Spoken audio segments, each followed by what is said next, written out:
Hello, everyone. Welcome to Leadership Talks for Emerging Leaders. Leadership Talk is a podcast hosted by Leadership Card, a leadership coaching training organization. Leadership Card is the brainchild of four individuals: Kirandeep Sandhu, Ashish Datta, Ram Ramakrishnan, and Devesh Mohan, who share a common vision to support over 1 million emerging leaders globally to solve problems for self, others, and the organization. Leadership Card runs leadership programs for individual contributors as well as corporate clients. Our coaches collectively have over 100 years of experience. Every week on Leadership Talks, we invite leaders from varied fields and industries to share their stories and tips and strategies which you can use immediately to accelerate your personal and professional growth journey. I'm your friend, Kirandeep Sandhu, a leadership communication coach, and I'm here hosting today's episode along with Mr. Ashish Tata, titled as Leadership in the Digital Era. Over to you, Ashish. Thank you so much, Kiran. Today we have the privilege of having with us our guest, Mr. Nirmal Nag, Associate Partner and Program Director, IBM UK. IBM is headquartered in New York. It's a global technology corporation with operations in over 171 countries across the globe. Nirmal is an IBM accredited thought leader with expertise in implementing end-to-end global transformation. He has more than 2 decades of experience in implementing international SAP projects for a wide range of industries. He is currently based in London. An engineering graduate from BIT Sindri and MBA from Kingston University, London, Nirmal has served various global organizations, including the Steel Authority of India and Siemens. In Siemens, he rose up to the position of Manager Automation and Networking. During his current tenure with IBM, he has worked with various organizations in their transformation initiatives, including the likes of PepsiCo, British American Tobacco, and KPMG. So, Nirmal, thank you so very much for making time to be with us here today. Thank you very much, Ashish and Kiran, and Thank you. thanks indeed for giving me an opportunity to have a word with you. Yeah, Thank thank you again. So, let's talk about what the theme is about, the digital era, leadership in the digital era. I'm sure you'll agree with me when I say this that it is definitely innovation, transformation, and the company you work for is known for their transformation and innovation is very necessary for growth. There's no question about it. At the same time, it does pose challenges for leaders to deal with different technologies. So, my question to you is what are the challenges? How does the leader overcome as one? And on the other side, how does it help in leadership? So, if you could throw light on this very important digital era. I do agree that it's a very important point to sit back and reflect around how today's leadership actually addresses these changes, because absolutely right, changes are pretty frequent as compared to what we used to have before. Now, in order to understand that, the way I look at it is I broadly categorize all industries into two parts. One industry is who has been thinking or always strategizing more on stability. That means you build a product and then you keep on improving that product to make it more and more stabilized. And these type of industries are a little bit, averse to risk or to changes. So for them, the concept of resistance to change is very much impactful, I would say, or very much something which they look forward to. But then there are industries who actually thrive on change. That means if there are changes coming through, they welcome change and they actually grow, rise, and shine whenever there are changes around. And honestly, the industry where I belong is more around that. That means we are always welcoming change, and the more changes are there, we actually consider that is our bread and butter, if you can look at it. Now, having said that, the way how I address this change or how our leadership thinks about these changes is if you look at the changes minutely, you will notice the changes are always very incremental in nature. It is not that it actually changes exponentially or there is, a point where you cannot accept these changes.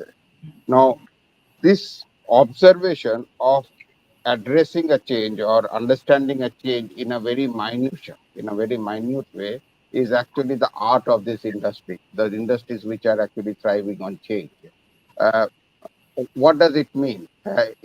I give you an example. I mean, 2006, 2007, we were all talking about mobility. That means bringing everything into mobile and way, Yeah. the industrial uh, applications, etc. And look at it today. We are sitting on Zoom. We are having this entire mobile applications in front of you. By the hit of a button, you can actually do a lot of industrial applications as well. Now, forget about a normal day-to-day user interface. Now, this is a change. This is an exponential change. So, if you look at a 6 years or 10 years or 15 years regime, we will see that there's a big transformation which has gone through.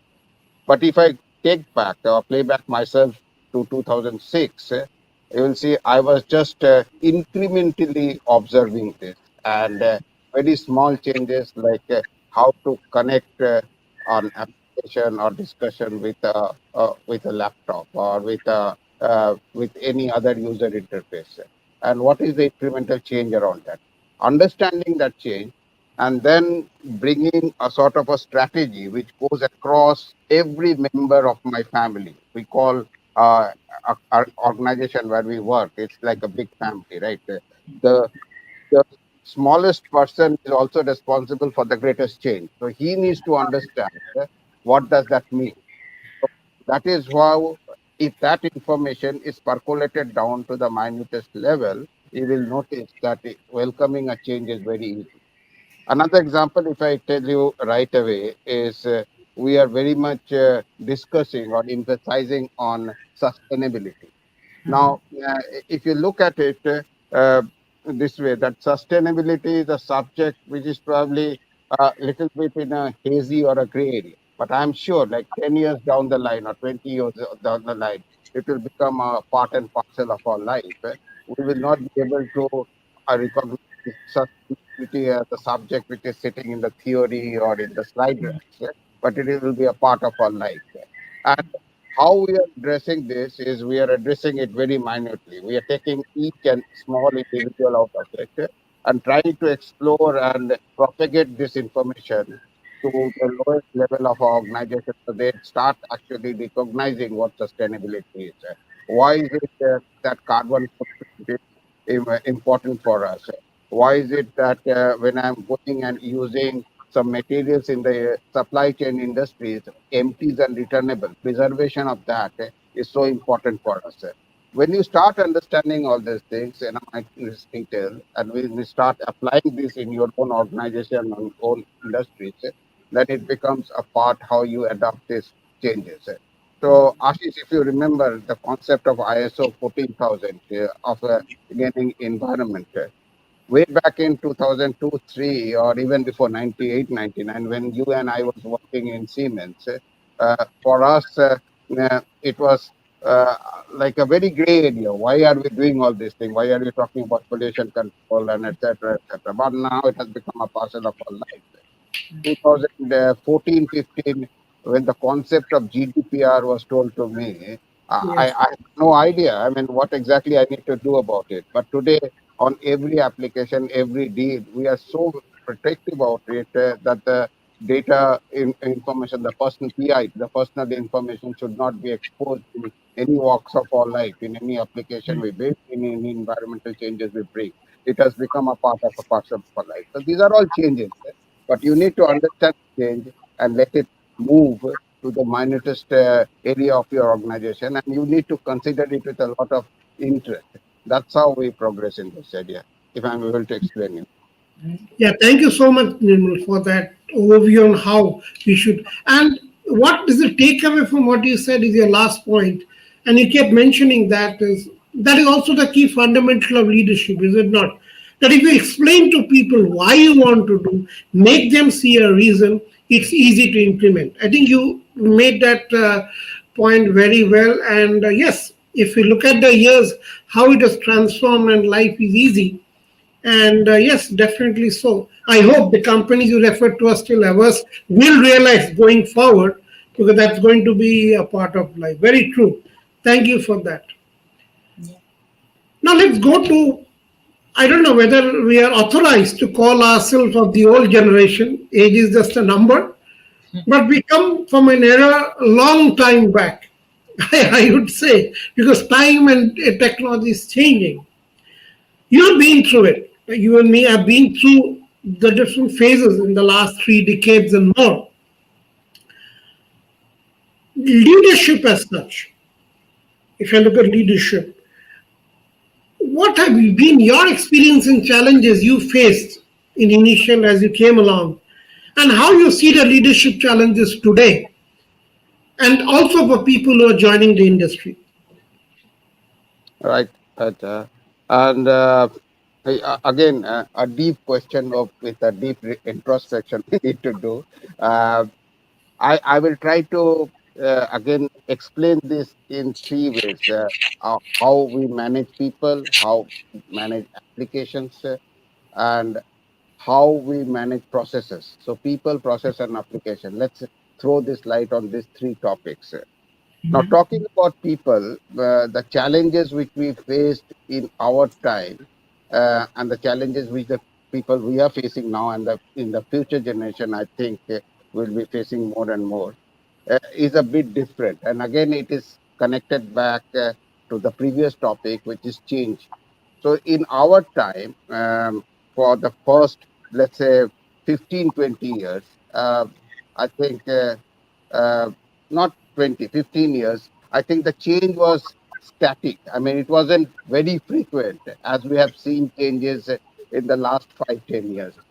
It has been exponential change thanks to the way the technology has changed, and that technology has started impacting our ecosystem.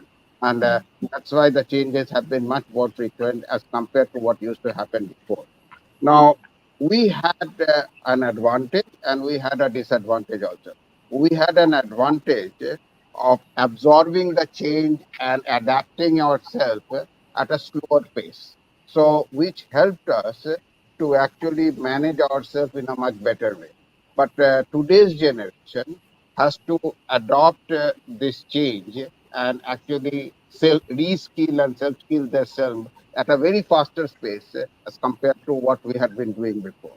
So, uh, if you look at ourselves, I mean, the decision point in which direction I will go had been only two, three times in our life, whether it is academics, with its social circumstances, whatever way you look at it. Probably after you change, came out of your school, that was the point when you thought whether you want to go to a art stream or a commerce stream or a science stream, and then little bit on a technology or a management. I think these were two, three things very broadly. If you look at it, or you want to go to medical, or you want to go and pursue your career in movie and acting, that was something which you were thinking in those days, right? But now the avenues have increased. It's a huge rate, right? From a hotel chef to a librarian to a curator to a TV channelist to a IT kid. Everything is a job and everything has its own equal importance.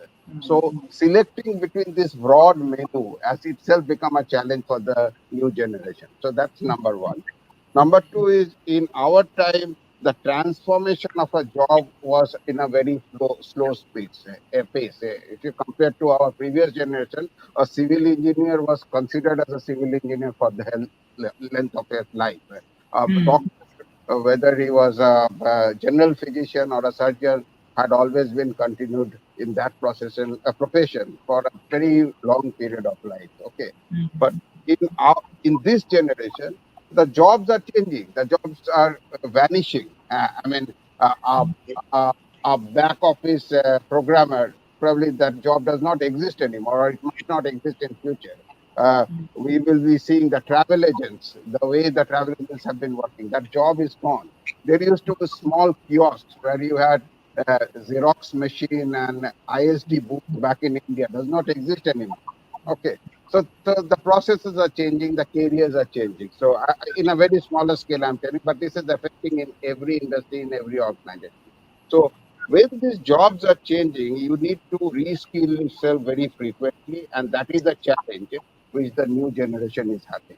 So from a people perspective, you have to be absolutely flexible that work what you are doing does not guarantee you for the next 25 years to work.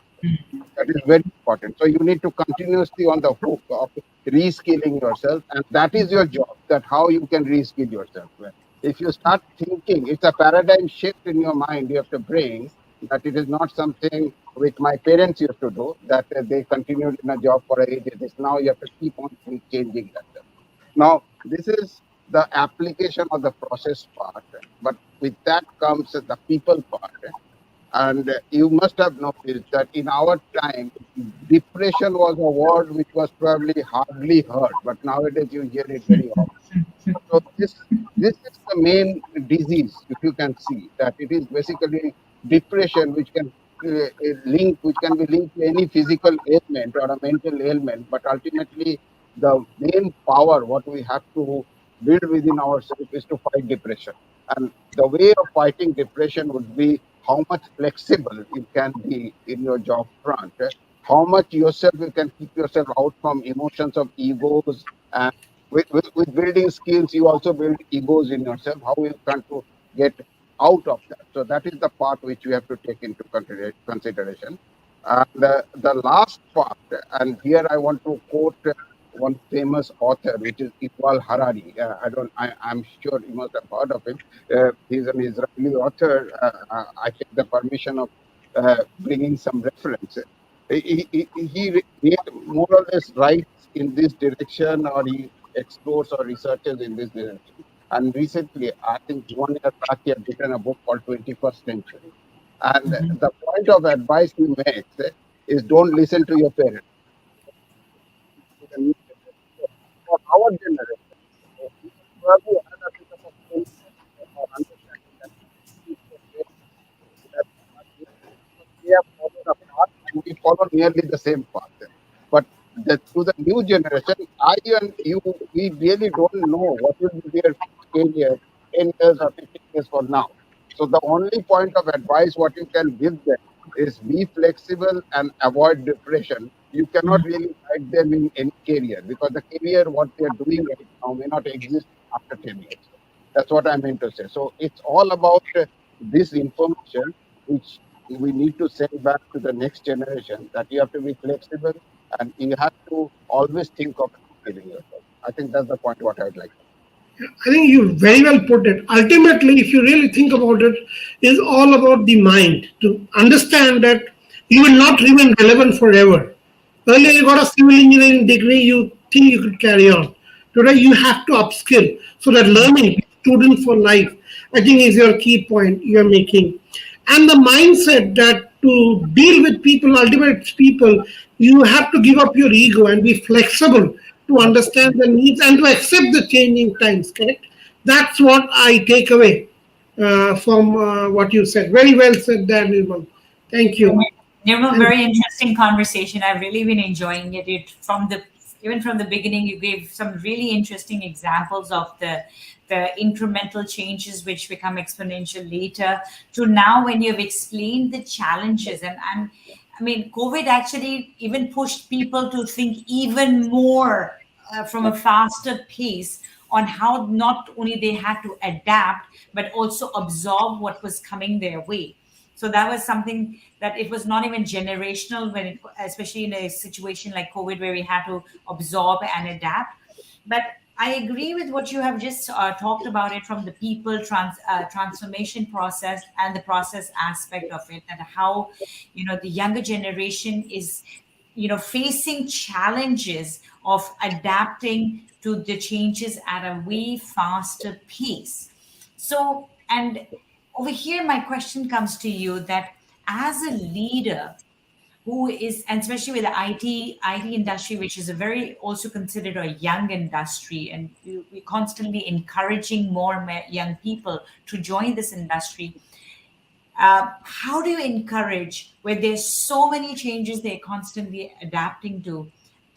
How can leaders encourage a positive uh, a culture, the right culture and environment, so all these young minds who are coming into these industries are able to adapt, absorb, and add value to the organization, because that's what the part of the leader is. So how have you worked with creating these resilient, positive minded teams who are constantly faced with challenges?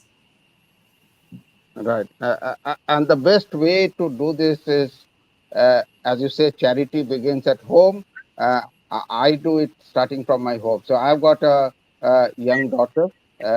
She has just finished her studies, and now she is working in a investment banking organization. And she has been my greatest teacher, I will say, in this area. So I learn, I understand the new generation more and more by interacting with her. And quite often, I get into a situation where externally I don't accept the point of view or the thoughts what she is bringing in front of me. But Uh-huh. internally, I always feel there's a logic, there's a rational behind it. Thank you And for actually saying it aloud, because we do have that issue where we have generational gaps, and many times we do have the X gen, the Y gen and the millennials who are dealing with the X with older generational people, and they have to be dealing with not only their egos but also not accepting what they're saying. But I'm so glad you've actually said it out aloud, that internally you are accepting that there is a logic behind what they are probably sharing. Thank you.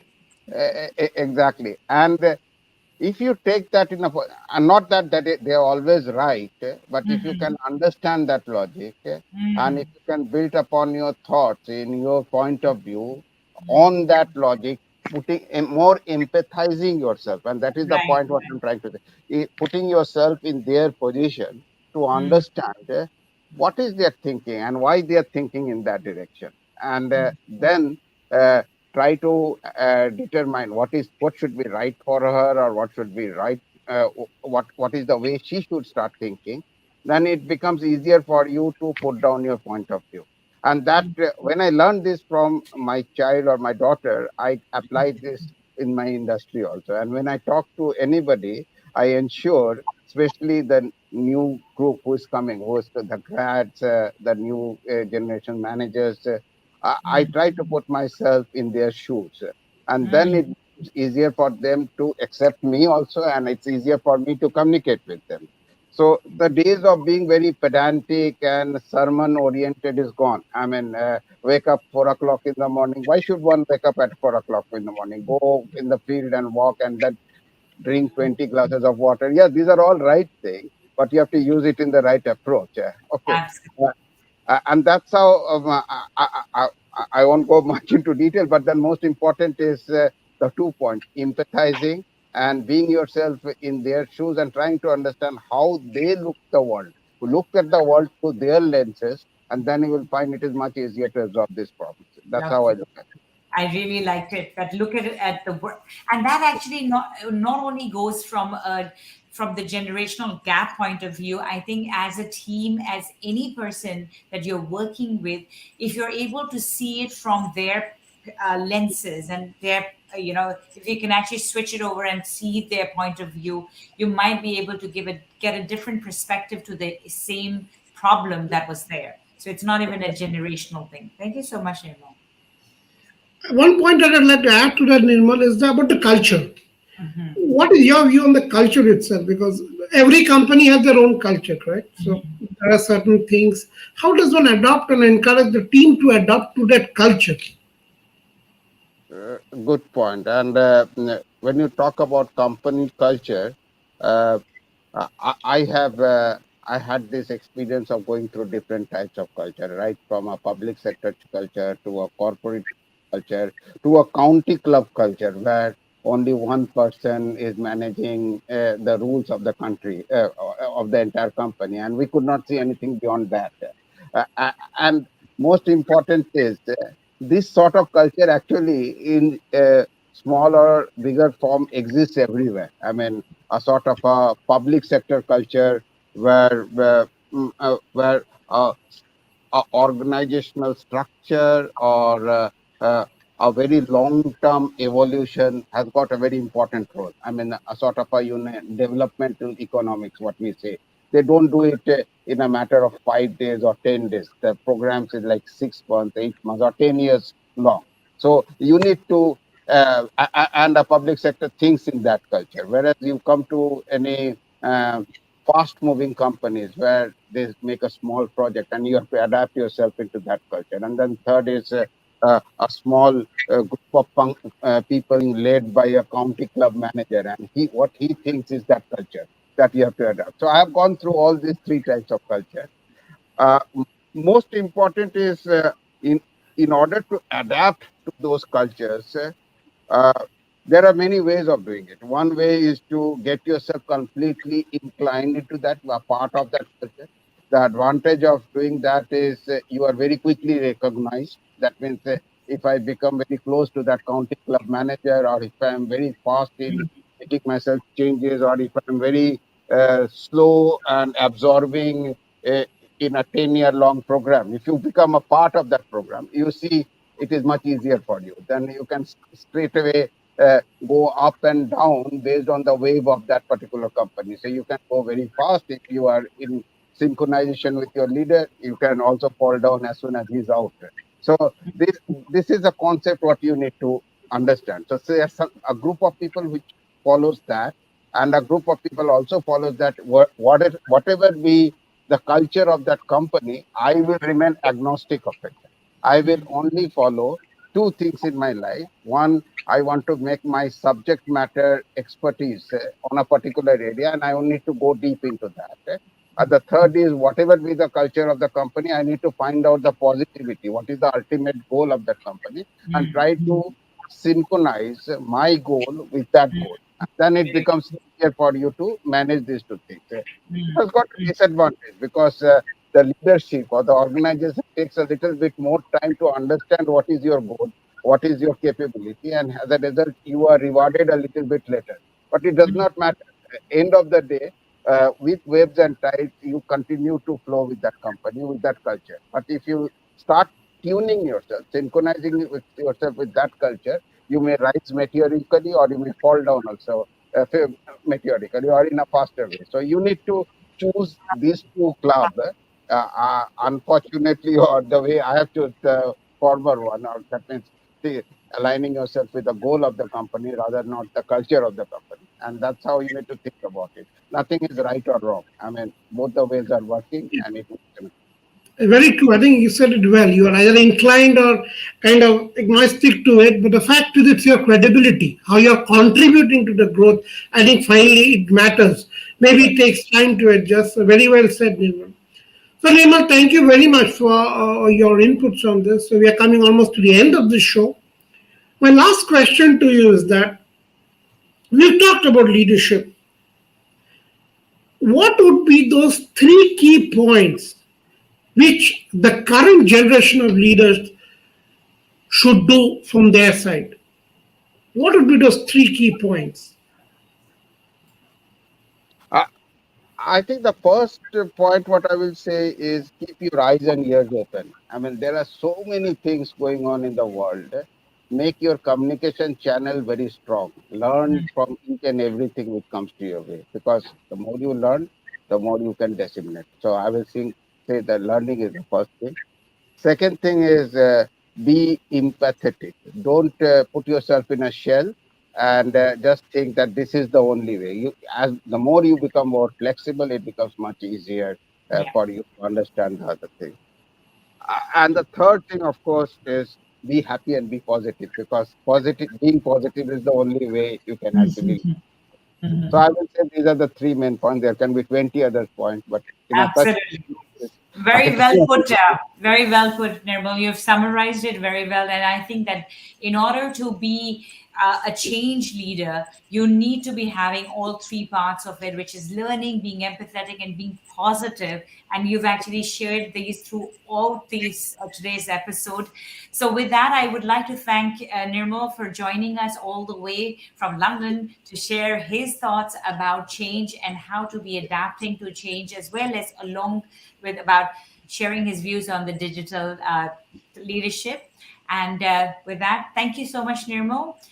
Thank you to our viewers for joining us today. Leadership Talks will be back next week with another leader to share their thoughts and their leadership. For more information, do sign up to our Leadership Card Facebook page and tune into Spotify as well as Apple Podcasts for Leadership Talks for emerging leaders.